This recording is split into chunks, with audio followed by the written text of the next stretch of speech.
Buckle up, sports fanatics. This is the Sports Chasers Podcast, your HQ for in-depth sports talk. Join host Kevin L. Warren and crew as they dissect the hottest stories, ignite debates, and bring you closer to the action. From locker room whispers to expert takes, we cover it all. It's game time, so strap in and grab a drink. The Sports Chasers Podcast starts right now. Hey, good evening, everybody. What's happening, everybody? I hope everybody's having a good day today. Sports Chasers, welcome to the Sports Chasers Podcast, coming to you live and direct, man.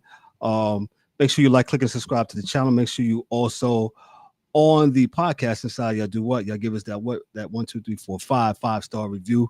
Lowers the haters. Let us know how we're doing when it comes to sports. And hey, busy sports weekend, man. Hey, my Knicks are on right now. They're facing the Celtics in the second round. You had the Kentucky Derby, and we were just talking about prior to this coming on. Hey, Justin Tucker, man, it looked like he didn't take no notes. But before we go to Justin Tucker, let's meet the crew. D-Dubs, what's up? How are you tonight, man? How you? What's good? Monday night, back in the saddle, man. Yeah, a lot of stuff going on this past weekend. What a blackout for boxing, bro. Boxing was terrible, man, awful. That thing in Times Square. Yes, disgraceful. I don't know whose idea was that. Absolute disgrace. Whose idea? What money did? A total disaster. Yeah. Matter of fact, I know you wasn't going to jump into it right quick, but I could wrap it up for you. All of it. Go pack it up. Pack it all up. No. I'm not even. Pack them up. Oh, really? Pack up Devin Haney. Pack up Ryan Garcia. Hey, shout out to Rolly for coming out to fight. Rolly Romero. And what's my name? My man Canelo. Yeah, dude, go somewhere, please. I'm tired of that dude too.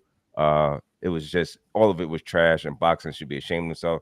Sheik Alarik Tashik, whatever his name is. I thought we was gonna get something a little bit better. That was awful boxing weekend. So I don't know. They're gonna have to go back to the drawing board. My opinion.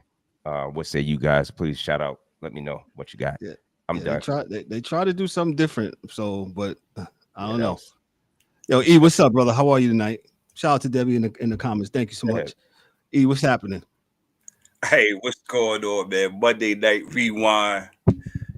D-Dubs is already firing off shots, man. Let's go. Let's get it, man. Wow, right? Yeah, you know it, man. So definitely, man, like you said, man.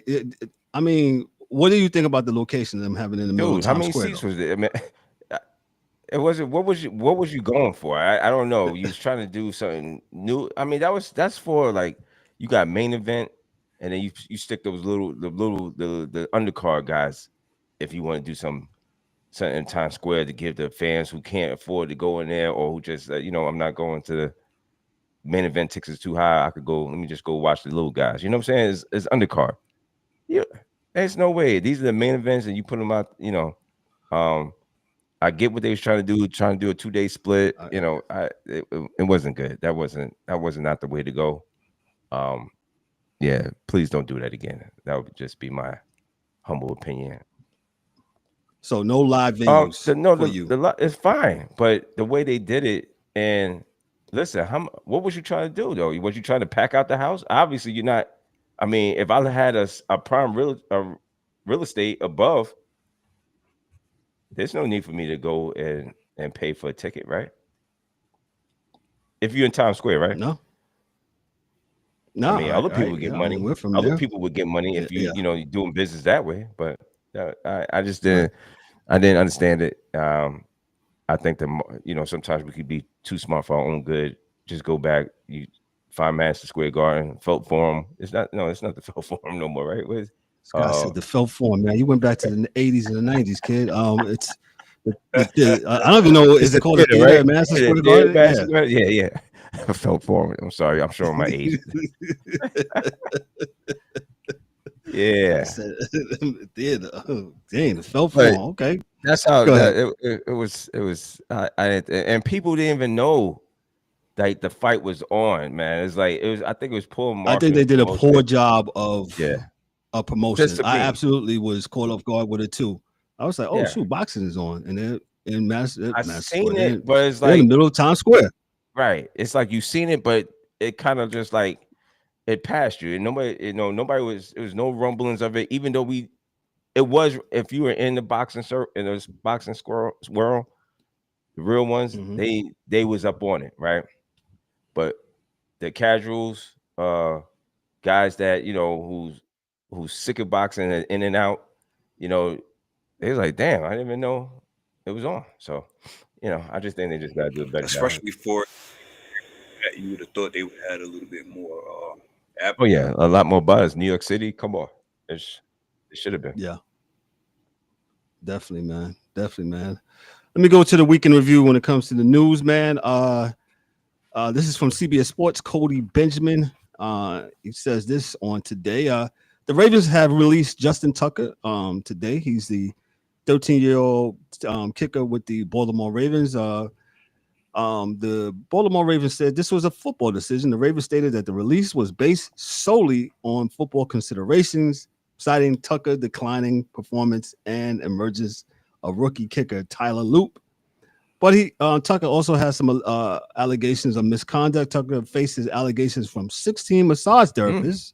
Does it sound a little bit familiar? Accusing him of inappropriate behavior. I'm off location, man. I don't have my box. That's all right. I got you. Don't worry about it. we live. We got a live instrument. accusing him of inappropriate behavior between 2012 and 2016. He has denied these claims, labeling him as desperate tabloid folder. His decline in 2024 season, Tucker recorded a career low 73.3% field goal success rate, making 22 of 30 attempts. There's also some salary implications. Tucker, who's released as post-June, could save the Ravens $4.2 million in salary cap space for the 2025 season. And then you have the emergence of Tyler Loop, the new kicker. The Ravens drafted kicker Tyler Loop in the 6th round of the 2025 in the NFL draft. Loop is expected to take over kicking duties, bringing fresh talent to the team's special teams. Harbaugh said this. Coach Harbaugh says, regarding the kicking position are based solely on the football performance and the team needs. He noted that the team has not received any information from the NFL's ongoing investigation into allegations against Tucker. I'll swing it over to the angry one. What's going on, brother? How are you? Yo, man. Yo, I'm good, man. How you doing, sir? I'm good, man. Yo, man, it's just funny how, it seems like people just sit on this information and right when man, it's like opportune times to come up with stuff, man. This was arguably the greatest kicker arguably the greatest kicker in the NFL. So this was just a football move, right? So how about did the Baltimore Ravens organization go to Justin Tucker and ask if he can renegotiate his contract? Oh, yeah, okay. I don't know, but I'm just saying that's usually the first thing that happens. Shout out to East Coast Gridiron and everybody in the comment field. WW. Appreciate y'all. Yo, man, yeah, nasty work is right. Yeah, yo, man. That's an understatement. Nasty yo, work. Man, now we know. Now we know why. Yo, let this be a lesson to y'all out there, man. Yo, man, Justin Tucker had a career low last year. Yo, man, stop letting all these mechanics work underneath the hood. That's all I got to say. Man. Go ahead. That's another one. That was some nasty work. The workers That's nasty. Hey, other mechanics work underneath your hood. Yo, drop some mic on that one. I got to come back with that on that one. That was a good one. Allegedly 8 different Baltimore spas, 16 different massage therapists. Ooh. Yeah, okay. Yo, man, you might want to get one and sit down somewhere. That's what I'm gonna say. Go ahead. Yo, Kev. He said enough. I ain't really got not much. Although his stats has declined over the years. He's 35, right? 35 years old. It's sad that it's come to this. I don't know if he's going to get picked up because of all these, these allegations. 16. It's just not one allegation. It's 16. So, I don't think as far as I don't think there's nobody in the NFL that's seeking kicker help like that. I mean, they may, but I don't think they're going to be willing to bring this guy on with until, even though there's no charges, no criminal charges has been filed at this time. But yeah. Yeah, Dante's absolutely right. He got big shoes to fill because when when he was Tucker on, he's was automatic, on, man. He was automatic. Oh yeah, definitely. yeah. You can't take that away from the kid. He was really, really good, but he had a this past season kind of fell off. So hey, shout outs to hey, we pray Justin Tucker's strength in the Lord, man. God bless you, sir. We're praying for Justin Tucker. Together. All right, let's go to some other NFL stuff, some OTAs and mini cappers. They started with, we have the draft behind. Before I say that, hey, special shout out to East Coast Gridiron, especially to my main man Dante, man, for interviewing Omar Rodgers, man. Omar Rodgers, who family friend of ours, man. He is they interviewed him on Friday night, man. We got it on our go check it out, man. Definitely check it out, man. He definitely should be playing in the NFL. Hopefully he gets tapped on the shoulder real soon, man. So I appreciate Dante and the whole East Coast Gridiron as they interviewed Omar on this past. It was a shot, man. You just get it, he get an opportunity, man. And I think he'd be all right. So, So definitely, man. Let me go into some more NFL news. Here we got Aaron Rodgers. His potential move to the Steelers. There's still speculation surrounding his possibly joining the Steelers. Rodgers may have influenced the Steelers, according to Yahoo Sports and Charles McDaniels today. Reports suggesting that Rodgers may have influenced the Steelers' decision to pass on drafting Shedeur Sanders. This is according to Charles McDaniel, not me, preferring not to have a high-profile rookie quarterback as a backup. I'll pass that to E because I know Aaron Rodgers is one of his favorite quarterbacks in the league. I really don't have nothing to say about this, man. Aaron Rodgers, even if you get whatever the Jets thought that they was getting, right? How long is that going to last? A year, 2 years, whatever. Yeah. If you have a washed player, and I say that respectfully, but if you have a washed player that is not on contract and is negotiating and he's already doing this behind the scenes stuff, you might not want to have this and have that. Listen, man, this is what I be talking about. You organizations out there, get what you are going to get. Get what you want to get. Okay? If you wanted Shedeur, go get Shedeur. If you wanted Jackson Dart or whoever else out there, go get them. Don't let especially another player that's not on your roster, influence your decision. That's all I got, man. I really don't care about Aaron Rodgers. I wish he would get up out of here. But Kev. Yo, man, this whole Aaron Rodgers thing is again, we've seen this before. I don't know what the love affair is with especially Pittsburgh. I think Pittsburgh is crazy, and that franchise is a pretty good franchise. They've been pretty solid. I think that waiting around for a 41-year-old quarterback is in the words of my main man Dante, it's crazy work. It's not even nasty. It's crazy work. You're sitting around waiting for Aaron Rodgers. Aaron Rodgers is 41 years old, my G. And you could have messed around. You can say whatever you want to say about Shedeur, yes, but at least you could have had a decent quarterback that could be, you're gonna have to, work with him, but at least you got a shot. Furthermore, to be honest with you, I could have been cool with Pittsburgh getting rid of Russ and keeping Fields.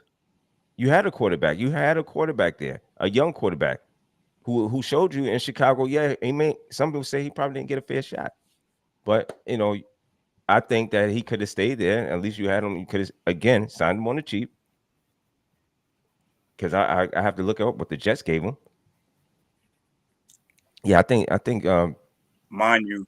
I'm not gonna blame Aaron Rodgers no more. I'm blaming Pittsburgh for dragging this shit out. To be honest with you. Yeah, Jalen Milroe there too. Yeah, Gotcha. yeah. I mean, there's a lot of quarterbacks that was still there for Pittsburgh, and you sitting here waiting for the 41-year-old virgin, who's not a virgin. He's not a virgin, dog. What an oxymoron! What an oxymoron! Man. What are we doing, man? I expected more for the Steelers. That's all I can say. Yep. Just want to make it. Go. What's up, Ryan? Is Ryan there? Can y'all hear me? What's up, Ryan? What's up, fellas? What's going on? Yeah, we can hear you, good, sir. man. What's good? Let me just chime in. I'll just give my quick 2 cents. Yes, sir. Okay. I just felt like Pittsburgh just didn't like the quarterback. So why, if you don't like him, why draft him? That's fine. I agree. That's fine. Like to me, that's telling you, hey, if we weren't getting Cam Ward, let's not even bother. That's because cool. and then we'll wait if they have the backup that they always had there. To me, they might just Mason Rudolph. They might just be happy with him if it doesn't even work out for with Aaron Rodgers. But I think it is. I think they know he's coming, and I think it's just a stopgap. The Russ and Field situation, they had both of those guys in camp and throughout the season. They knew what they knew they couldn't. They weren't getting anywhere with those two guys. So why cut off your nose to spite your face? Just they weren't the answers. No need to keep one or keep it. They got rid of both of them because they knew that they weren't going far with either one of them. In my opinion, that's my opinion. I think they just said, hey, if we can't get Cam Ward, then there's really no need to take a high pick with a quarterback, getting Shador in the first round. So they passed. And I don't. And you're right. I don't blame them. That's their prerogative. They can do that. But when you analyze and you looking at it, and it's just saying, and that's a good point. They could have said, hey, we seen these guys in camp and I don't like them. Okay. But then I'm looking at you crazy because you still got Mason Rudolph and people didn't like Mason Rudolph, but you brought him back and because he did go somewhere, right? Did Mason Rudolph leave? He went to Tennessee. He was in Tennessee for a little bit. He was somewhere. Yeah. Right. And I mean, and both things could be true at the same time. So that's right, absolutely. That's good, and not for nothing. I mean, they make their living on the defensive end of the ball. They want people who are going to protect the ball and and manage the game. And Mason Rudolph does that for you. If that's the route. So they might say, let's take a look. We don't want any of these quarterbacks if it's not Cam Ward. If it works out for Aaron Rodgers, cool. If it doesn't, cool. I think either no matter who they have at quarterback, they're going to be right where they were last year, in the middle of the pack, winning their division or whatever, and not really being a contender, but still making having a winning record. And then next year in a better draft with quarterbacks, then you take your shot. So that's what I think happened there with Pittsburgh. So I think I just think they're just buying their time. Got you. Yeah. They're biding their time and seeing. I'm with y'all both on that one, man. Yeah, if you like who you like, you can go get them. But if there's not, obviously this guy's going to be a stopgap, right? He's not going to be playing forever, of course. And they're just going to just wait on who they want. And it's not a really good, in my opinion, a great quarterback draft class. Yeah, that was a consensus. We'll as my So we'll definitely see. Some of the other football notables, they says that undrafted players, undrafted free agents, undrafted players have the opportunity to press coaches during these OTAs. OTAs are the first chance to showcase their skills at the professional level. And some of the some contract holdouts and negotiations, some players are absent from OTAs due to contract disputes, including wide receivers seeking extension. Then there's some certain situations where other teams are taking precautions and preparing for that as well. What else did he say here? He says teams adjusting to new coaching staffs. You have the Chargers and the Carolina Panthers who are integrating new coaching philosophies. So shout out to the Carolina Panthers. I think they did well in the draft, man. So hopefully they turn around, and hopefully David Tepper. I'm talking to you, Mr. Tepper. Leave the people alone at on Mint Street in Charlotte, man. Shout out to all my people in Charlotte, man. Just let the football people run the football operation, but hopefully as he continues to whistle. Definitely, man. Let me move on to some so that's it for football. I got for football. Let me move on to some WNBA. The WNBA, that's right. I don't have my cheering button here. It's back in the form. They had their preseason games, and we'll talk about a couple of them, just a couple of them, because Caitlin Clark, she returned to her alma mater in Iowa to Carver's Hawkeye Arena, leading the Indiana Fever to a preseason game against Brazil's national team. They beat the hell out of them, but it's preseason. One of the things that happened during the game, Brazil's head coach Leo Figueroa, I believe I'm pronouncing that right, praised Clark's stating, "Yo, you're an amazing player. You have changed the history of basketball." Clark responded appreciatively and inquired if this was the largest crowd he had coached before, to which he affirmed. This was one of the signatures performances from Clark, as she scored 16 points, including a remarkable 3-pointer. If you didn't see it, the highlights already, she shot damn near from the half-court line. Then she had some, she was signing autographs and things of that nature. As she returned home, I believe Angel Reese did the same thing. They played at LSU the night before. It might have been Friday night. I'm not sure. Ryan's going to give us a take on that, and also we're going to talk about the WNBA. We're going to do some how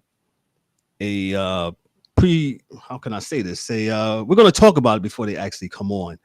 The season starts here in a couple of weeks. Preview of what the WNBA got going on. Yeah, season preview. Ryan, go ahead. Talk about what happened this week. Yeah, it's basically just a preseason game. Just to tie the NCAA in with the WNBA. Angel Reese played the same Brazil team at LSU, like you said. And Haley Van Lith also is with the Chicago Sky. So both of them had like a little reunion there. So great crowd in that one too. And then Caitlin Clark and Indiana Fever, they had their preseason matchup against the Brazilian national team at Iowa. And I know you mentioned the logo shot. She shot that because that's the shot that she broke the record with. And they actually have her name, on the floor. Where she So that's why she took that shot there, and she splashed it, man. Caitlin is fantastic, So there's nothing more you can say about her, man. She's awesome. She's great for the game. A fantastic player. Great rookie season. And like I said, we'll go into the preview of the season at another time. But yeah, just props to the WNBA and the NCAA coming together and as well as the international teams. So yes. They're learning to bring everybody together. That way, they can grow the women's sport. And it's just a fantastic start. It was a marketing, a marketing goal with that. That was a good job with them marketing the game in a preseason. And it was a preseason game. You know what I'm saying? So, to have, Caitlin go back to Iowa in where she played her college ball and had all her fans there. It was nice to see. It was nice to see the just everybody competing. Like you said, they did blow them out. But it was still competition and everybody showed love to each other afterwards. So it was nice to see. Yeah. Right. Now you made a good point about that. I'll let you get into details real quick, but Ryan, you made a good point that I didn't really think about that whole bringing everybody together. So the international game and a college game together with the Lady Pros here in the States. That's huge. That's definitely real quick too, and also too, they've been WNBA has been doing this in the last couple of seasons. I know Asia went back to South Carolina and played a preseason game in South Carolina. So it's just a great marketing tool that they're building on. It was fantastic. My bad. Oh, you good, man. I was just saying, man, we're about 11 days away. Was that May 19th? May 16th, excuse me. Yeah, Friday, May 16th. Yeah. So WNBA is in real quick. I know we're gonna do the special on the WNBA. Just a real quick. Is Liberty still are they favorite still to win next year? Yeah, I would think the sports book would have them as favorites. Early favorite. Yeah, early favorites. So the Chicago was with the Sky. They look. I mean, it's preseason. You can't really tell. But as far as their team put together, I seen. They look pretty good. So. Well, yeah, the Sky they needed guard play. They're already solidified with their bigs, and they got Williams back. The bigs have no problem at bigs. They got Cardosa, Angel, Williams, like nothing. Yeah, they got no problem there. Right. So they got that. They picked up Vandersloot. That's gonna get them the ball. She's probably one of the best passers in the game, and she's a vet. And then you got Haley coming off the bench. So yeah, they like I said, we'll dive into the preview at a later date. And good summer, man, good summer. Yeah, and really go over everybody's rosters, the changes, predictions on the season. So we'll do all that. But I got something to watch. Yeah, right, exactly. But but to answer your question though, the Liberty will probably be favorite. I know Indy and the Fever are going to be up there. Mm-hmm. I would put them around the fourth best odds of winning a championship. I still have the Liberty. And I still have Minnesota, who I think Minnesota got robbed. Actually, some would say they should have won. There was some phantom calls going on. That was a hell of a finals game. Man, let me tell you something. That was one hell of a game. Yes, there was some whistle swallowing. Yeah. Right. So we'll talk about all that. Yeah. But it's just some promising teams, and we got the Golden State team coming. So the Valkyries. The Valkyries. Yeah. So yeah. Gotcha. E, you got anything else on this before we move on here? No. I was just Ryan had already beat me to it, man. The WNBA has always been spreading awareness to, like you said, the last few years, outside of the WNBA into college and sprinkling into, outside of the league, trying to get everybody full circle. So, he just beat me to it. Oh, okay, gotcha. We'll move on real quick to some other things. Real quick on the Kentucky Derby. The Kentucky Derby went on this week. And just a couple of notes, as y'all probably know, for all those racing fans, those horse racing fans. Sovereignty won the 151st running of the Kentucky Derby on Saturday at Churchill Downs. He had a 9-1 odds entering the race. Journalism and Baiza finished second and third, respectively. The track was incredibly muddy after rain poured down in Kentucky, Louisville, pretty much all day. And they had an attendance of 147,406 folks at the 151st running of the Kentucky Derby. Go ahead, Ryan, because Ryan, he's the horse guy. Again, man, I grew up around horses. My dad and my uncle are actually horse trainers. Here in South Florida at Gulfstream. So it was. I actually hit the exacta. I hit the 818 exacta box.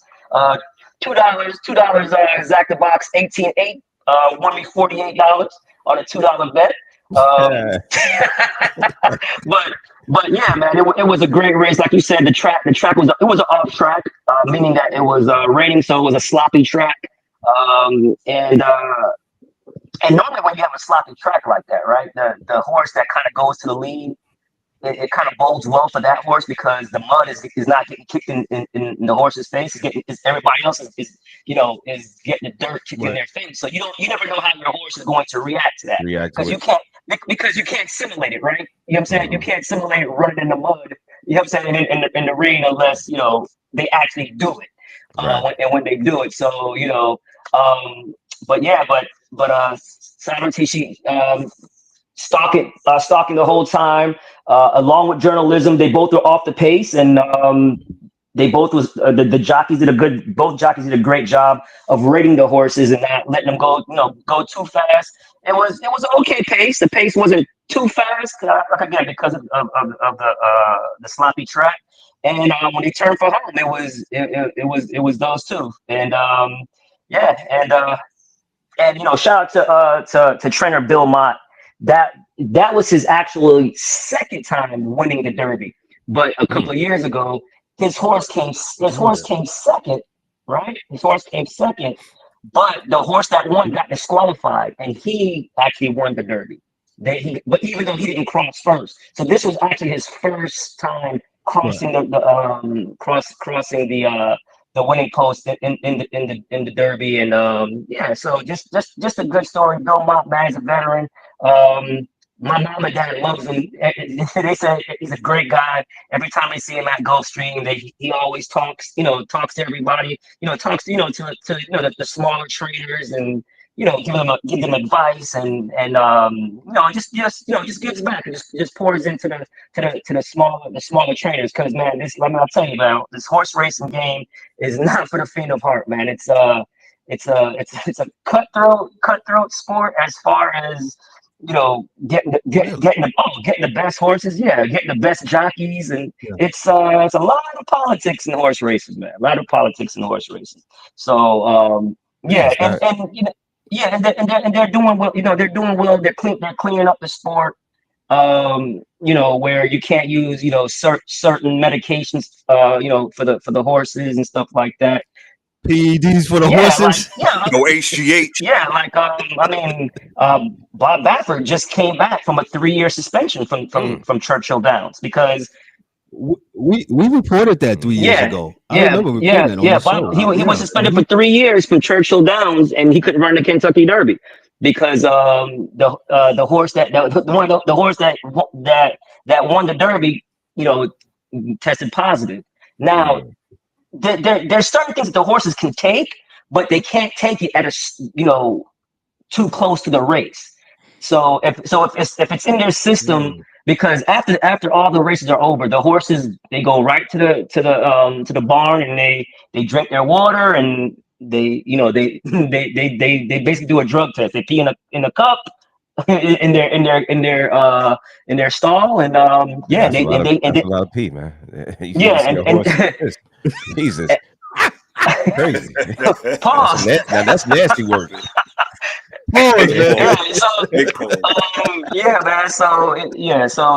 So basically, man, he got his sample came back a positive sample.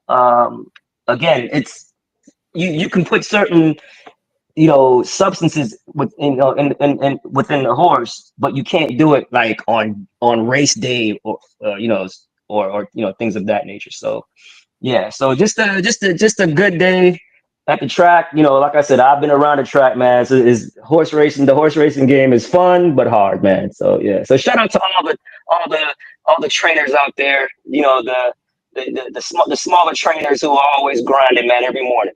Absolutely. Ryan, real quick before we jump off horse racing. Go ahead, E. I'm sorry. Oh no, Go ahead, E. I was just going to be sarcastic, man. I was just going to say, hopefully they got one mechanic underneath their hood, man. Hopefully they ain't going to different massage parlors for these horses, man. That would be tragic. Jesus Christ. Oh yeah, man. I actually had a serious question, E. I got one after you. I got one after you.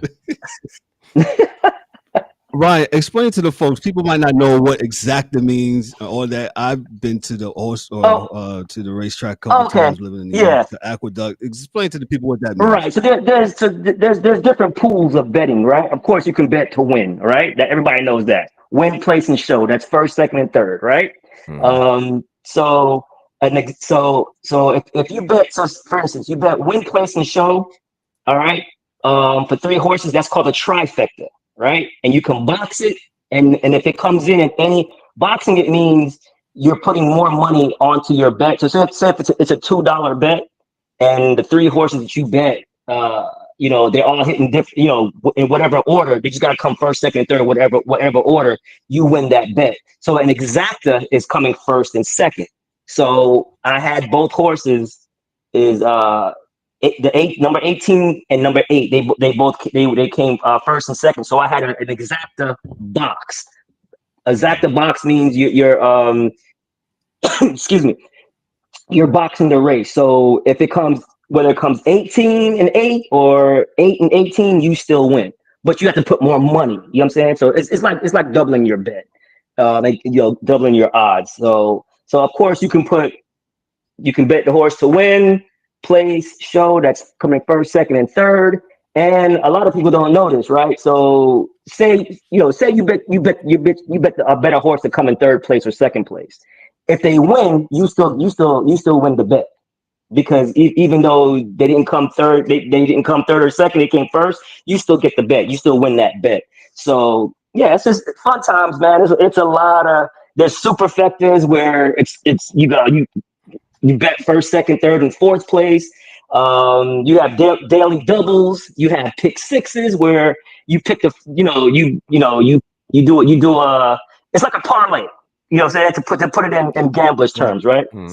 It's like a parlay. So you have the pick six. If you have a pick six, so the first 6 races on the card, right, or the last 6 races on a race card, and if you gotta hit all 6 to hit that parlay.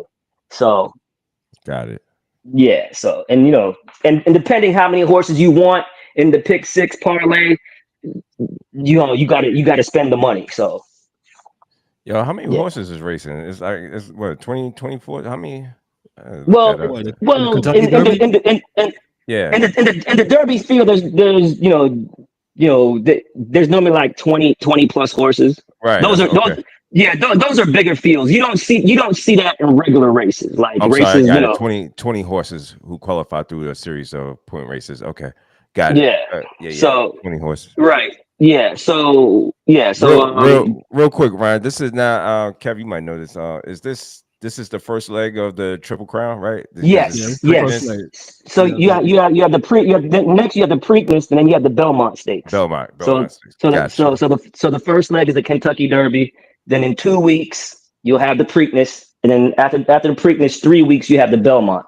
So folks, folks, if you haven't bet it yet, you could go and Ryan just gave you the lowdown on how to bet and place your bets, and you could get in there. And we got the Preakness coming up next, so shout out in 2 weeks, to everybody that's horse betting. That used to be a thing. Well, it's still a thing. What is that? OTB? Remember OTB in New York? Yeah, off-track betting. Off-track betting, OTB, off-track betting. The green and white sign.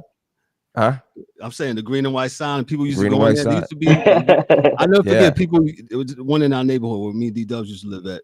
E2, you go in there. It looked almost like a bank, and you see just a bunch of people in there. You just when you walk in there, you'd be like just standing there, and you see paper all over the floor and stuff like that. Oh yeah.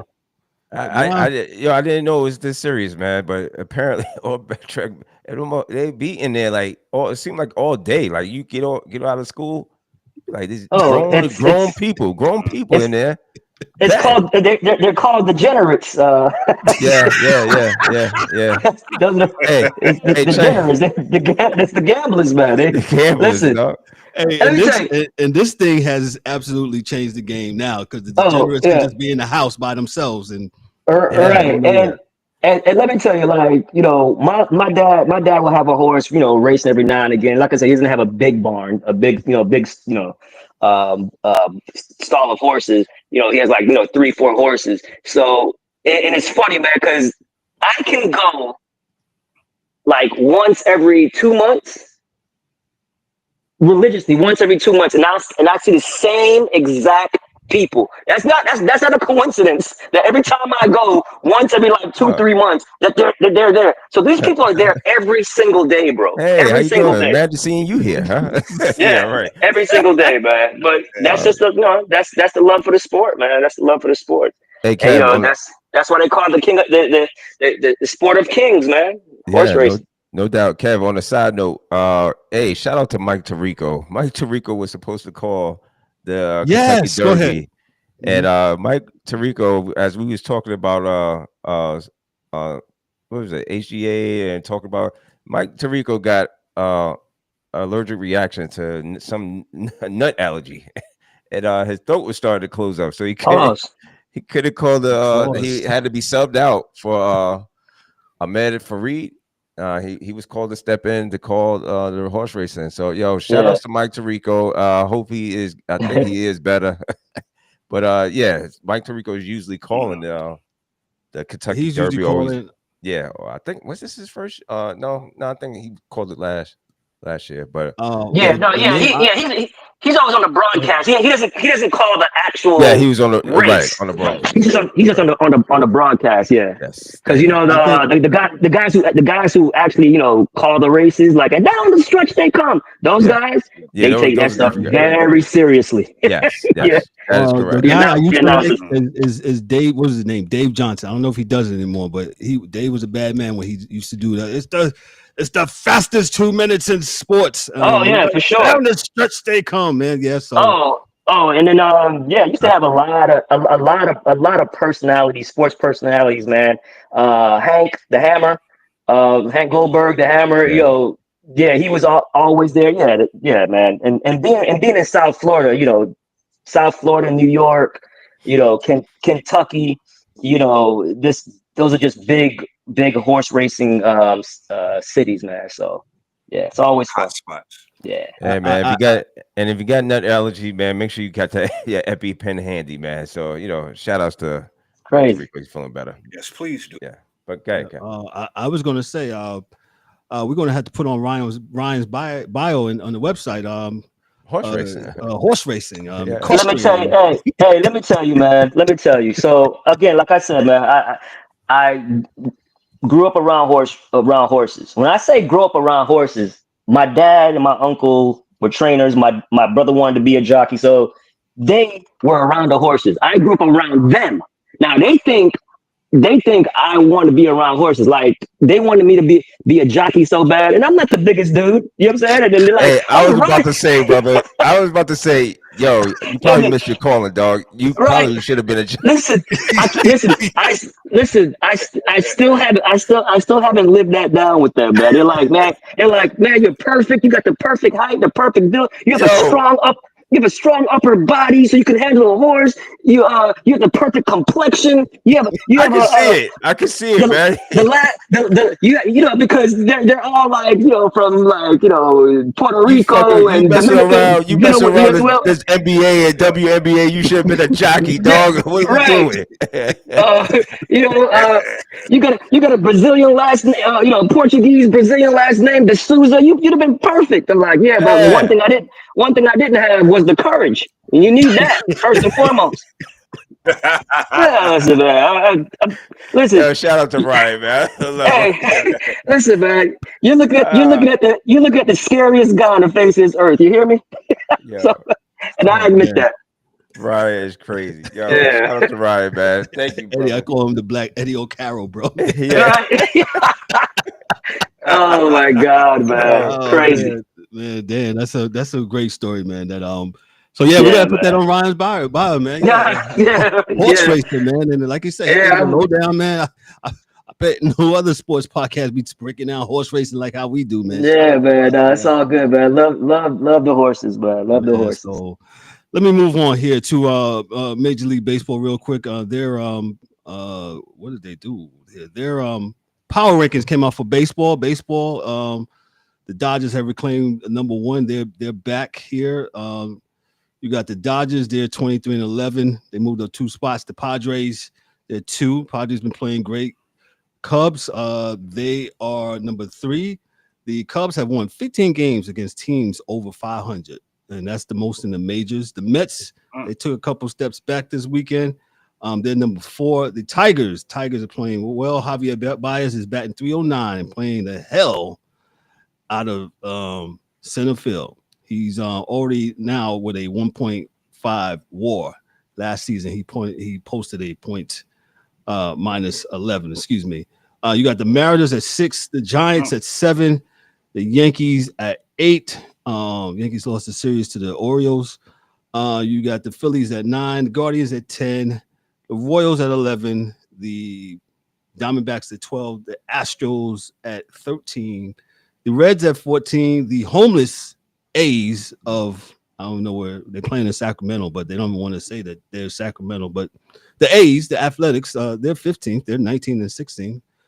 And the Red Sox, they are 16th as they got knocked down a couple pegs as they lost a series to the Minnesota Twins this weekend. So that's about it. And the other notables I got here from MLB, I said that the Dodgers are back. The Atlanta Braves started the season and they was 0-7, but have bounced back impressively, winning 9 of their their next 11 games as they approach 500. Chicago overcame a 1-3 start, now lead their division. The Reds, after a 2-6 start, including 3 consecutive 1-0 losses, have turned their season around under the new manager, Terry Francona. The Padres and the Mets, both teams are performing well and are close pursuit of the Dodgers and the National League standings. And then you also got the Tigers leading the American League Central with a strong home record and significant improvement in their World Series odds from 3,500 to 1,300. Shout out to the Tigers last year as they, around August, they was dead in the water. There was no postseason looking like they was going, and then they just played 800 ball the rest of the way, and then they made the playoffs. I believe beating the Astros in the first series. Sorry, Ryan. And then, but then they lost, man. But the Tigers got an up and coming team, man. Shout out to the Detroit Tigers, man. We'll get into more baseball on Thursday. Out to the NL West, man. The NL West right now. I mean, it's still early. It's early and it's relatively tight right now between the San Fran, San Diego, and the Dodgers. We'll see how it shakes out down the stretch. So, still early. Definitely early. And there's reports that the guy that fell from the outfield stands in Pittsburgh, that he's doing well. He's talking. Thank God. He's not in critical condition no more. So remember what he was doing.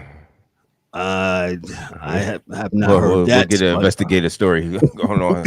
No worries. Yeah, we're pretty. Yeah, but I'm just glad that the brother's doing well, man. So man, he took a nasty spill from 21 feet out there in the right field stands, man. So, Ryan, we got the NBA on tap before we get out here and NHL, but we're gonna start with the NBA. Yeah. What we got here, man? Ryan? What we got, man? Well, there was 2 game 7s over the weekend. Saturday night we had Denver sending the Clippers home. Denver Nuggets beating the LA Clippers in a blowout fashion. The game wasn't really a contest in the second half. And everybody is obviously down on Harden. He didn't show up again, but again, like I told you guys, I don't think it's a story because that's what we always see. It would have been a story if he would have balled out and then won the game 7. You know what I'm saying? And had 25 points, 10 rebound game. He did have 13 assists, right? And again, like I was telling you guys,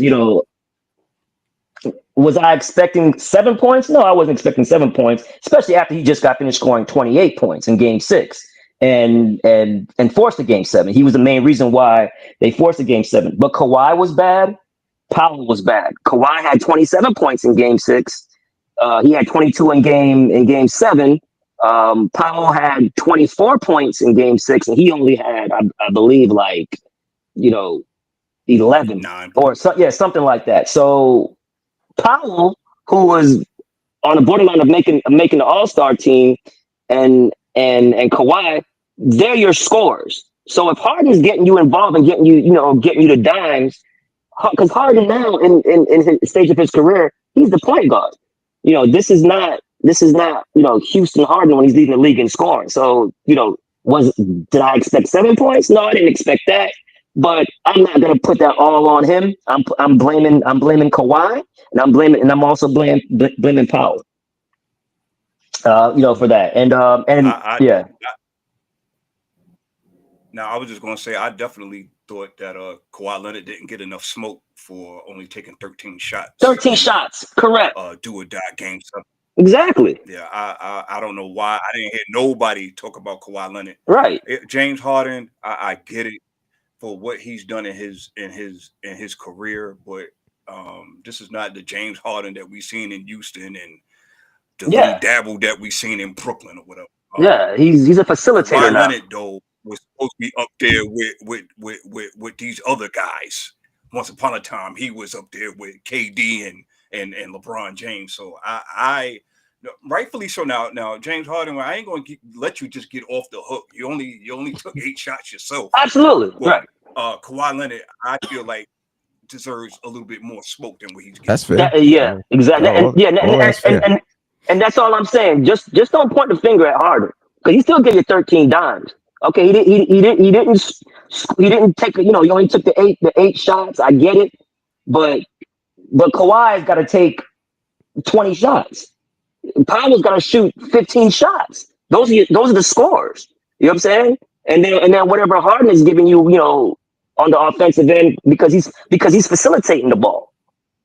So and shout out to Russell Westbrook. He showed out in that game 7. He brought the energy. He showed out. He was getting steals. He was getting deflections. I said last week. I mean, he's either going to make a positive impact or a negative impact, but it's going to be an impact. And and he brought the energy, made some great plays, and I mean, he was even hitting threes. So kudos to him for stepping up. Thank God for him. Yeah, because Joker didn't have a great game. And shout out to I believe it's Christian Braun. Yeah. And right, and this is what they were looking for Christian Braun last season, right? That's why after they won the championship, they were like, okay, we think Christian it looks like his name is Braun, but it's actually Brown. That's Brown. Christian, Brown. Christian Brown, and they thought he was going to take that step last year, and it didn't, and it kind of cost them in the playoffs. But he's been fantastic. Shout out to Kevin Porter Jr. playing with the bum shoulder. He was out there, giving his all, and Denver. Michael Porter Jr. Yeah. Is it Michael Porter? Yeah, I'm sorry, Michael Porter Jr. My bad. I said Kevin Porter Jr.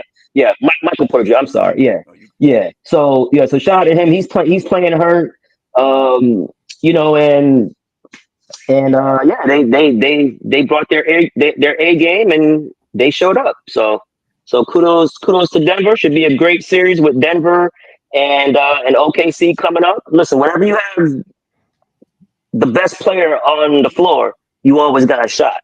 Even though SGA will win the MVP, Joker's the best player in the NBA. That's a fact. Yeah. I agree. I didn't know if you guys want to chime in on. I didn't know if you guys want to talk more about that game before I go to my heartbreak. No, I want you to go to the heartbreak. You all, that's you want. I'm waiting for that one. Let's just go straight to the heartbreak. Yeah, man. So obviously, man, you all know you guys know I'm a diehard Rockets fan, and listen, kudos to the Rockets, man. Yeah, great season, great year, great year, man. Great year, way just above and beyond. They overachieved, way ahead of schedule. I know. I mentioned to you guys the Rockets plays. As far as their rotation, they have 7 guys that played this year. That's all under 23. And 5 of them are rotational guys, and then Cam Whitmore doesn't even get playing time, nor did Reed Shepherd. But hey, Ryan, and shout out to them Thomas brothers and one from Detroit and I play those boys. Oh, yeah. They're the most athletic players in the league. Yeah. And it's not even close because they're playing defense against arguably the best guards in the league. I mean, when when you're playing defense on an island against Brunson, and then you're playing defense on an island against Steph Curry, and you're holding your own, man, that's saying something. That's saying something. So, but to get back to the Rockets, man, great season, way ahead of schedule. Like I said, the number 2 seed. Nobody thought the Rockets was going to be the number 2 seed in that gauntlet of the Western Conference. So I'm really happy with them. But to be honest with you, the Rockets blew some games, right? So in the three games the Rockets won, they won by more than 10. They're blowouts. The 3 games they won. The 3 games prior to Game 7 last night that Golden State won were all 1-possession games in the fourth quarter in crunch time, with the Rockets missing free throws. So the Rockets could have easily won this series in 6 games. And and they showed some toughness, man. They showed toughness.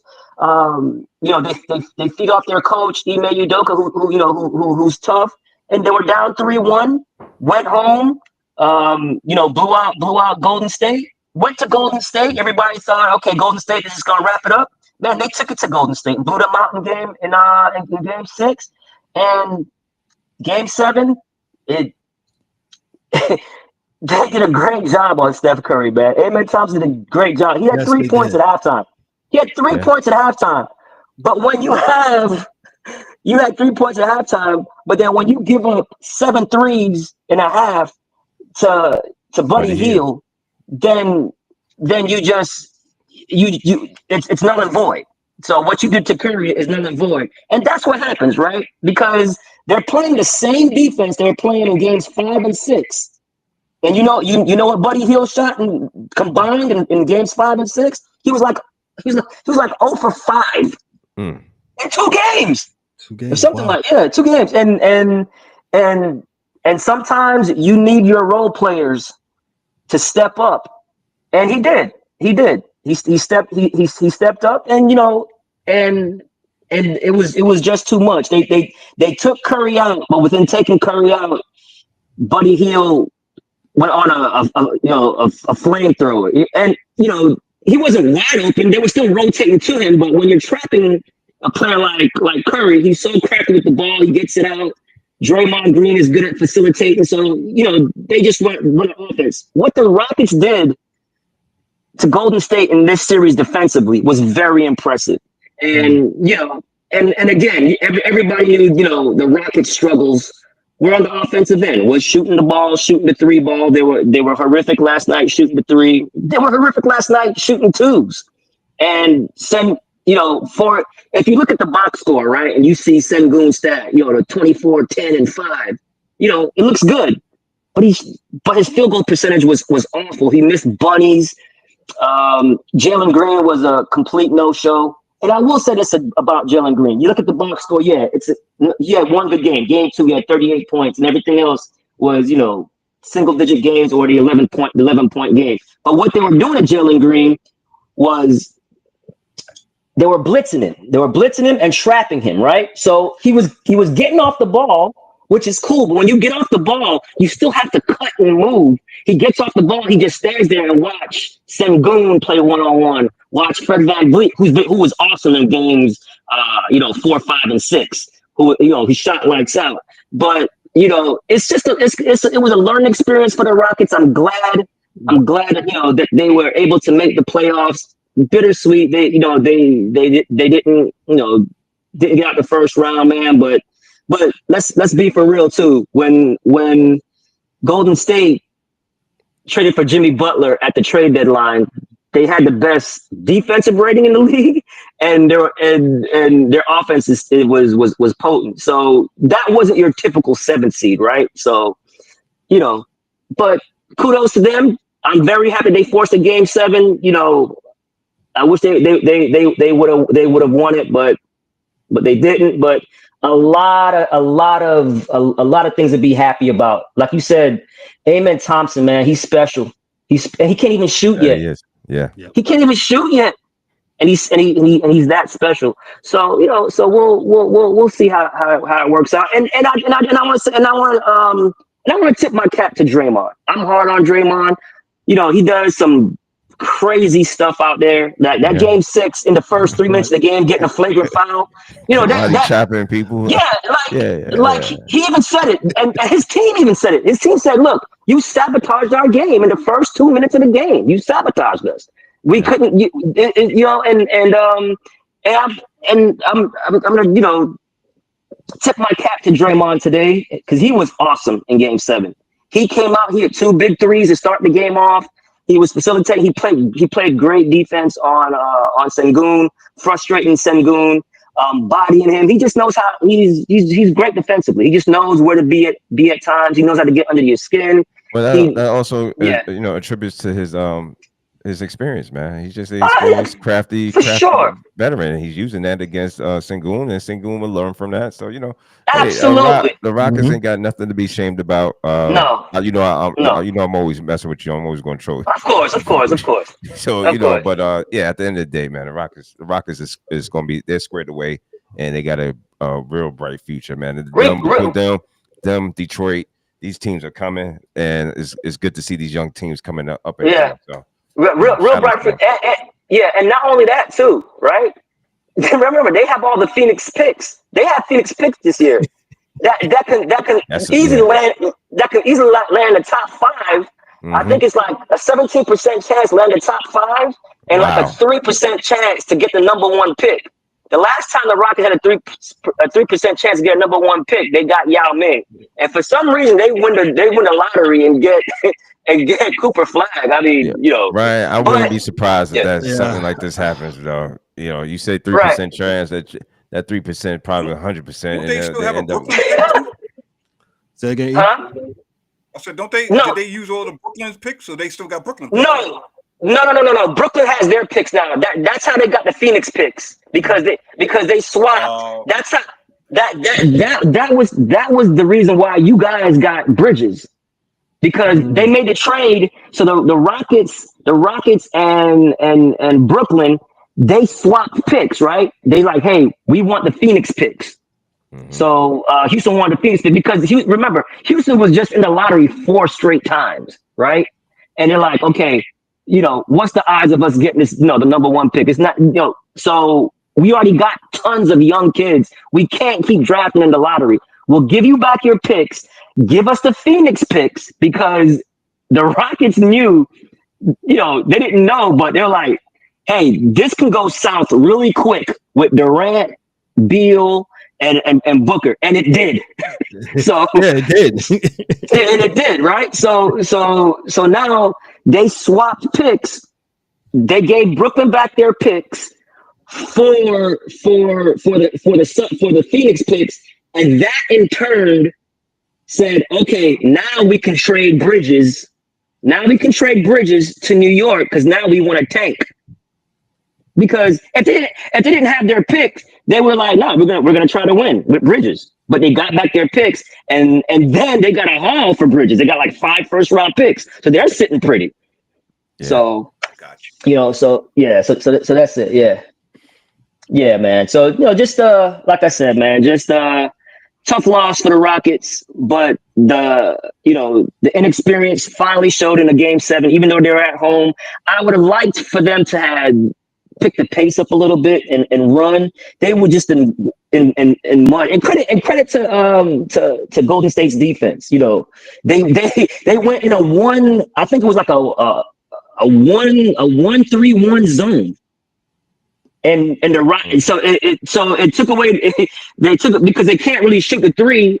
They don't really. Only people that really want to shoot the 3, in a half court set, is that Fred VanVleet coming off a high screen and roll, a high pick, or Jalen Green. So when they, so they took away the top 3, and then they took away the mid range with the 3, and then you had Draymond battling with Sengun down there. They did a fantastic job, man. Kudos to them. But like I said, experience, well earned. They did their thing this year, and I'm happy to see what they do, because they can with all the big names that might get traded, Houston's at the top of the list for all those guys because they have the assets, right? They have the picks, they have the young talent, and that's how you do it. That's right. How you're able to get good quick is get exactly other people's picks. Exactly. And superstars see, hey, they were the number 2 seed, took a Golden State team that with all that experience to Game 7. I could be that missing piece for them. You know what I'm saying? So maybe that's how Giannis is looking at it. Maybe that's how Durant is looking at it. Now, if you trade for Giannis, you're gonna have to give up a boatload, right, to get him. So that might defeat the purpose, right? Mm-hmm. So so you're basically gonna have Milwaukee and Houston because you're gonna get over all. Right. You're gonna have to give up Sengun and to Now, if he was a free agent, that'd be something else different to talk about. Right? Yeah. But or with Kevin Durant. You might not have to give up that much for him. Exactly. With Kevin. With Kevin Durant, right? 1, he's older. 2, Phoenix is already in the second apron. They can't return this team back. They got to get off of Durant's contract. Money. Yeah. They got to get off of Durant's contract, and not only that, you might get a discount to get Durant because what happens? Houston has their picks, so we're like, look, man, we just need to. So here we'll give you Dillon Brooks, Cam Whitmore, and 2 of your picks back, and a bunch of expiring contracts, like the Holidays, the Tates, and you have expiring contracts to make the money work. And then what happens is those expiring contracts fall off at the start of the new year, and so now they're not in the luxury tax with the second apron. And now you have your picks back, and now you control your picks. There's nothing worse than being a bad team and you don't control your picks. That's a no-no. Yeah, that's a no-no. Yeah, for sure. Hey, I got one question for you, Ryan. Being that you a Houston fan, and would you rather have Durant? Would you rather have Durant, or would you rather have Giannis? I feel like Durant would be better because he can actually shoot, and that's what you need on that team is somebody that can shoot. But correct. Okay, right. So it's context with this, right? Because like I just said, obviously Giannis is the better player right now. He's only 30 versus 36, right? Mm-hmm. But we all know that there's probably only one guy on the Rockets team that's untouchable, and that's Amen. They're not trading him for nobody. They're not trading him. Sengun, like you don't trade Sengun for Durant, but you would probably trade Sengun for Giannis. But like I said, you're gonna have to give up way too much of your roster to get Giannis. Whereas in Kevin Durant probably fits them better, like you said, because of the shooting and the closer aspect. Because what? They need a closer, right?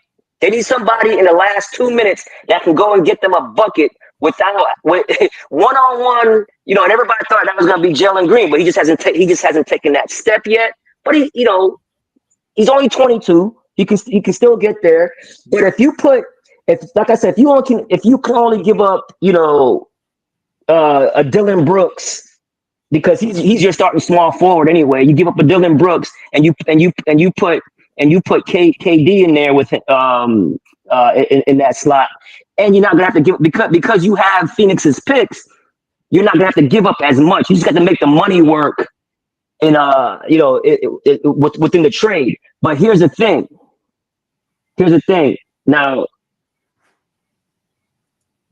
what kind of extension is he looking for? Because he can opt out. He has a player option, right? So he can even opt out and say, "Man, I have a good relationship with Ime, and this is not likely." So I'm just saying it could be an option. It's not likely because I always say there's one thing about rich people: they always want more money. They ain't never taking no discount, right? Yeah. So, but maybe what they can do is he can opt out of the contract, right? I think he has I'm not sure if it's a player option or a team option. I could be wrong. It might be a team option with Durant. I'm not too sure. But if it's a player option, say he opts out and then goes to Houston and say, hey, I want to go to Houston, but then they do a sign and trade, right? They do a sign and trade, and now you get his bird rights with the sign and trade, and now you can finagle the salary cap, where now, hey, we'll give you a longer contract, but at a lower lower money on the year, so it's not killing our cap, so we can sign more people. So maybe you go that route, and like I said, Houston is probably the only team that's going to get a discount on Kevin Durant because they have Phoenix's picks. So to be honest with you, for the longevity, even though Giannis is younger by 6 years, but you're still gonna keep a lot of your young core with a Durant versus with a Giannis. And then too, we can see that Kevin Durant's game, it's aging well. He's still fantastic. Like he gets to a spot whenever he wants. Giannis is 30. Giannis plays very physical and downhill. He has no finesse to his game. Man, like I would be nervous as he starts to get older because he doesn't have a jump shot. He doesn't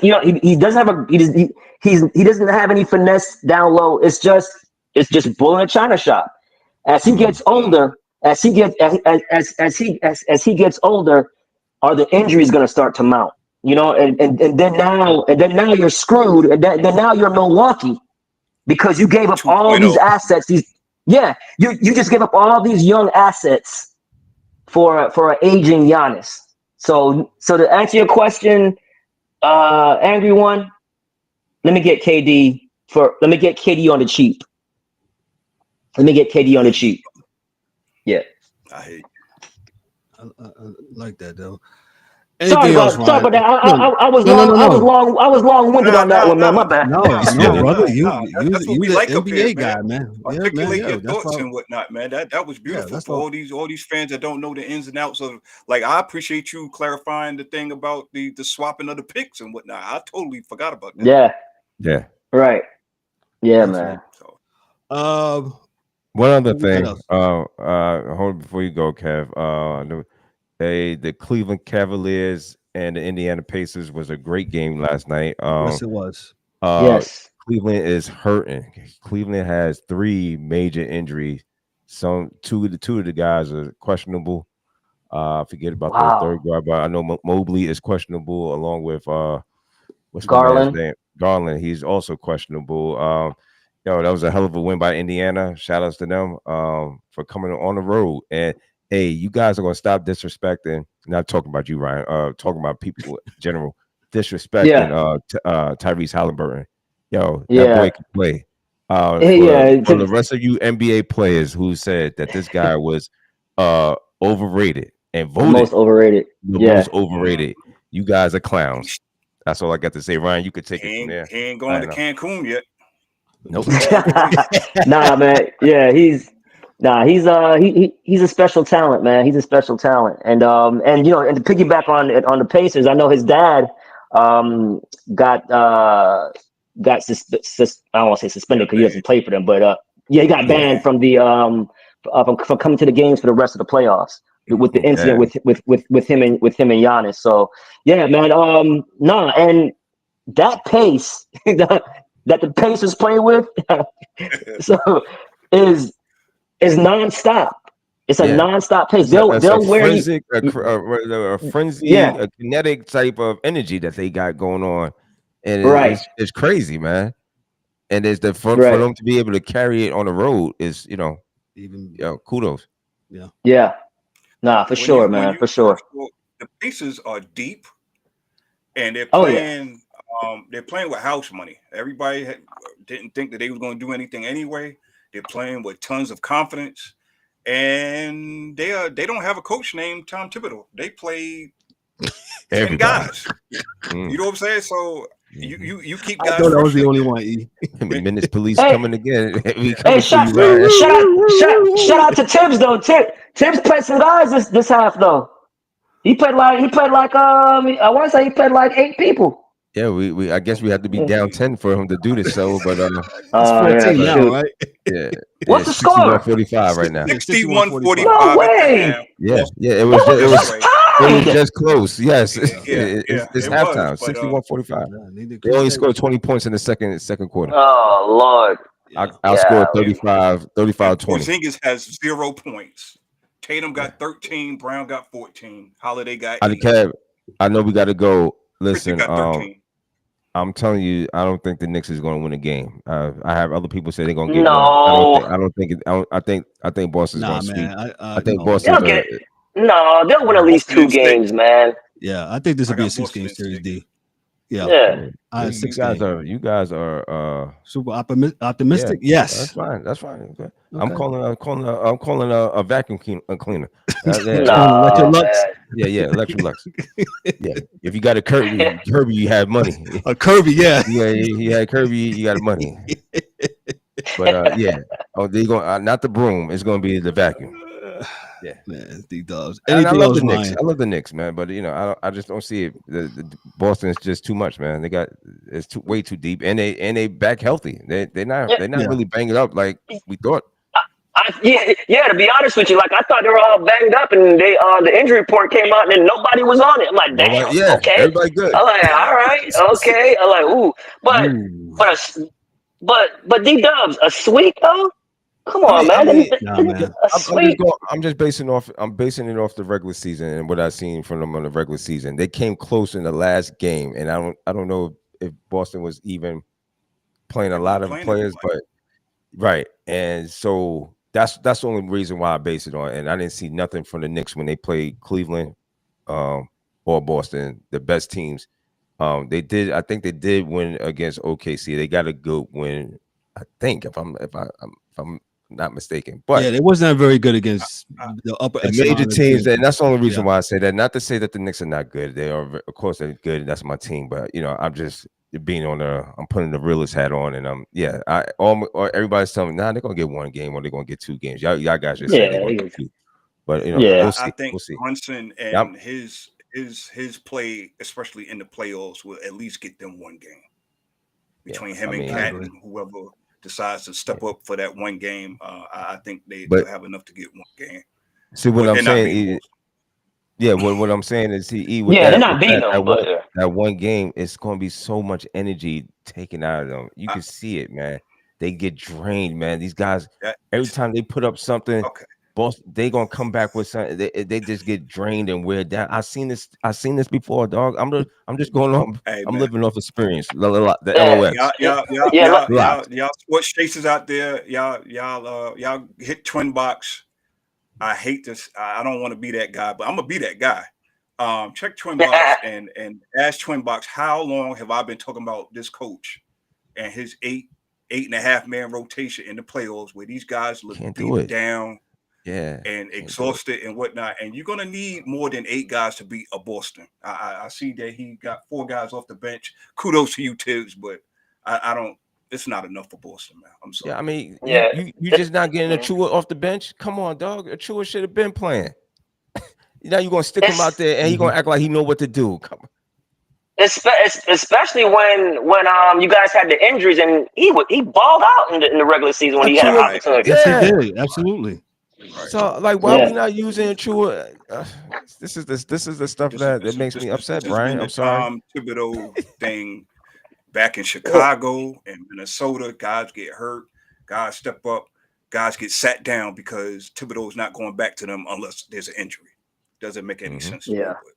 It is what it is. That's all I got. And then with Boston, man, they're just hard to guard, man. Because like I said, everybody can put the ball on the floor. Everybody can shoot. Everybody can pass. Even everybody they put on the floor can hit a 3. Hit the 3. That's what I was about to say, right? I mean, the Knicks got to limit that 3-point. Them from run them off the line. Something they got to stop them from shooting these 3s. Right, and not only that, right? We had a debate today, talking about the 3-point shot. Well, these guys can shoot the three. They all can shoot. They're not bad shooters that's shooting threes. These are good shooters who are shooting the three. On this Boston team, yes. On the Boston team, yes. On this Boston team, yes. We just everybody can hit it. Yeah, strictly those that can't hit it, that keep on shooting. That's our problem. Right. Yeah. Right. 3-on-1. You know you can't shoot the three. You got a 3-on-1 fast break, and everybody's stopping at the 3-point line. That's what I can't say. I'm not going to use the word hate because I don't really hate anything, but that. Yeah, I feel you. You know? We got a finding here from Twin Box as I had it up on the screen there. It says the sports chasers have been discussing Tom Thibodeau's management of players' minutes for quite some time. It's been a reoccurring topic of conversation, particularly concerning how Thibodeau tends to overplay his starters, often to the point of exhaustion. Yeah, these sports chasers don't let up on these topics. This issue has been highlighted in multiple episodes, suggesting it for long-standing concern within the community or sports enthusiasts like yourself who follow the podcast. So there you go. You know, they gotta get that. They gotta get. Thank you, Twin Box. You gotta get that right, man. But yeah. Ryan, anything else with basketball? No. Move on to hockey real quick and just break it down for them, man. Thank you, Ryan. I appreciate that, man. So let me move on to hockey real quick. Dan's not here, so I'll be I'm not your expert. For anybody in the comments that's gonna come after me, I'm not the expert. Dan's the expert. I'm just here to talk about hockey a little bit. But I told Dan Winnipeg. He asked me, I told him, but what do I know? I don't. That game 7 was crazy. So I'm going to talk about that real quick. I'm sorry, E. Winnipeg and did I have it right there? I'm sorry. Look at it. I got it. Well, let me talk about the Avalanche and the Avalanche game against the Dallas Stars. So that game was crazy. So the final score was 4-2. The Dallas Stars beat the Avalanche, and they move on to the next series. The Stars win 4-3, advance to the second round, and the third period was crazy because they overcame a 2-0 goal deficit against the Avalanche. I want to keep on calling them the Rockies, but they're not the Rockies because the Rockies only won 6 games already in MLB. They're horrible. The Stars overcame a 2-0 deficit in the third period. Mikko Rantanen, he had a historic performance. He had a hat trick, a hattie as they call it in hockey, man, and he used to absolutely play for the Avalanche, man. So that made it even special. He scored 3 goals, including the one that put the empty netter that put him up, and that pretty much sealed the deal. It was absolutely an emotional victory for the Stars. The Stars have never won the Stanley Cup as they used to play in Minnesota before moving to Dallas 25 years ago. And game-winning assist, that was Wyatt Johnson's power play goal that gave the Stars a 3-2 lead. It was looking bleak at first for them, for the Stars, but they overcame they overcame it and they won it. So the Stars will face the Winnipeg Jets, who I'm about to talk about next. That game starts at 9:30 tomorrow. Wednesday, 9:30. That game will start. And talking about the Winnipeg Jets, that was a crazy game too. The Jets overcame a 3-1 deficit in the final 2 minutes of regulation. Exactly, they scored with like 2.2 seconds left, and that was Cole Perfetti's. He scored twice, including the game-tying goal with just 2.2 seconds. If you look at the play, how they was digging the puck out the corner, this rarely happens, man. With just less than 20 or a minute left in the game, and they was able to dig it out the corner. And Perfetti, he was able to light the goal horn and the red light, man. So they go on, and the latest tying goal. This is the latest tying goal in Game 7 in NHL history. And then you had Adam Lowry's OT winner. Captain Adam Lowry netted the game-winning goal at 16:10 of the second overtime. They went 2 overtimes, deflecting a shot from Neil Pionk past Blues goalie Jordan Binghamton.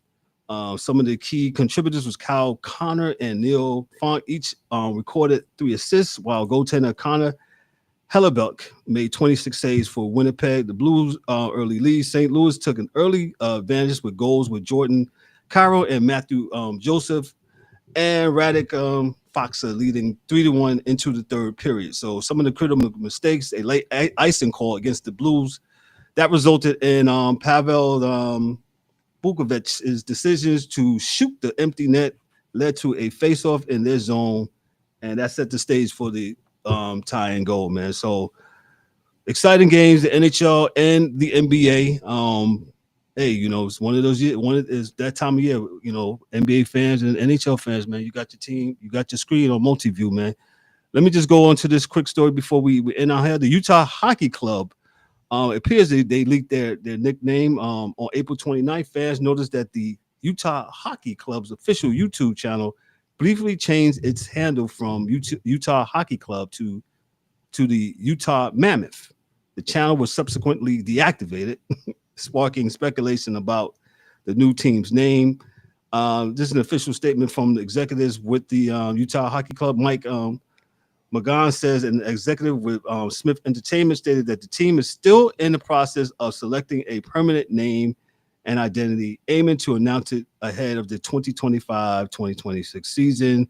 And I'm going to say it's going to be the Utah Mammoth because you're just not up there putting the name up there to see how it looks. So we're not doing that. The team had previously initiated a fan vote to choose permanent names with Utah Mammoth, Utah Outlaws, and the Utah Hockey Club.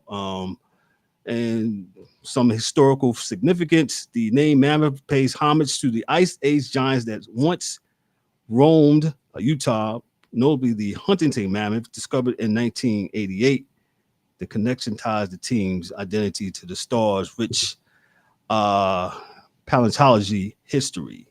And then they got the branding and merchandise thing. Adopting the Mammoth name could enhance the team's branding efforts, potentially boosting merchandise sales and fan engagement by aligning with other locally inspired teams such as the Jazz and the Salt Lake Bees. I really wish the Utah Jazz give New Orleans back their name.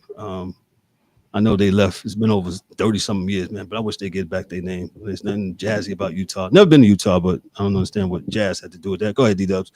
Just real quick note, the Islanders won the draft lottery today, so they'll have the number 1 pick, first time since 2009. Just to piggyback off that. San Jose got the second, Chicago Blackhawks third, Utah at 4, and Nashville at 5. Shout out to and those Toronto, teams. Go ahead. Toronto and Florida game is on right now. Toronto is up 1-0 first period. Yeah. ES, the 4-letter network. Shout out to Toronto and the Panthers, man. That game was in South Florida in at Arena. Hey, great show. Yes. That hung out with us tonight. Yeah, Weekend Rewind. And as you say, we chase the sports. And all those, if you tune in, you missed it. You missed the horse racing segment. Yes.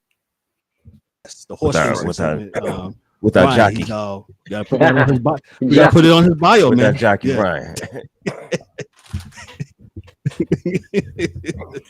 Here comes the Susan with his horse down the stretch. He comes. Hey, real quick. Hey, man, we don't do go. Shots. I'm sorry. Money, before we go, that just triggered a I'm thought. Hey, Ryan, is there like a median on the average of ages for these horse jocks? Like, is there like Nah, man. Nah, I mean, you have jockeys who are I think Mike Smith might be like in his 60s, bro. Wow. With the jockey community, man, it's tough, man, because you have to keep that weight down, right? A lot of health issues with jockeys, trying to make weight, because remember, I want to say they got to be at least like 120 pounds, bro. 125 pounds, because remember, normally the saddle is probably like, a couple of pounds. And then most jockeys carry 135 pounds. So you have to be extremely light. And then you have some jockeys who are 5'7". You know what I'm saying? So people think they're like 5'1", and there are some that's short, but they're just super thin, man. But they have a strong core, upper body. 'Cause they have to handle the horse. I mean, those horses. I mean, they're beautiful creatures, man, but they're powerful. They're powerful, man. Like, yeah, yeah. Go ahead, Ryan. No, you have to know what you're doing to be around those horses, man. So, I like doing the fact checks, and a jockey must be at least 16 years old. There's no set height. There is no set height or weight requirement, but the majority of jockeys do not weigh more than what, Ryan? 125 pounds. Many even I was less. right. Yeah. Yes. Many even less, with height usually about around 5 feet tall or proportionate to their weight. So Ryan is absolutely correct. And Ryan is our new jockey of the Sports Chasers. Good night, folks. That's where I was going with it, man. It's a good time, man, because we got a triple crown. It's a triple crown, so it's a good time. We're gonna see Ryan at the Preakness. Oh man. Oh jeez. He's going to Pimlico. Ryan's going to Pimlico. Then the Belmont, New York, man, going to ride, man. Hey, man, he get him a press pass or something like that, man. Listen, man, great show tonight, man. Hey, on behalf of myself, I'm Kevin O. Warren, your host and moderator for Daryl D. Dubs Warren, for the Angry One, James Warren, and for Ryan D'Souza and the rest of the crew, DA, Mike Mills, and Danny Hockey Dude. Yo, this is the Sports Chasers podcast. Be good, be great. Hey, we'll catch you on Thursday, man. Y'all have a good one. Peace. That's a wrap for today's episode of the Sports Chasers podcast. Don't forget to subscribe on YouTube and your favorite podcast platforms, and connect with us on all social media channels for exclusive content and updates. We'd also love for you to join the conversation, share your thoughts, and become part of the Sports Chasers community. And remember to tune in next time for some more real sports talk. Until then, stay frosty.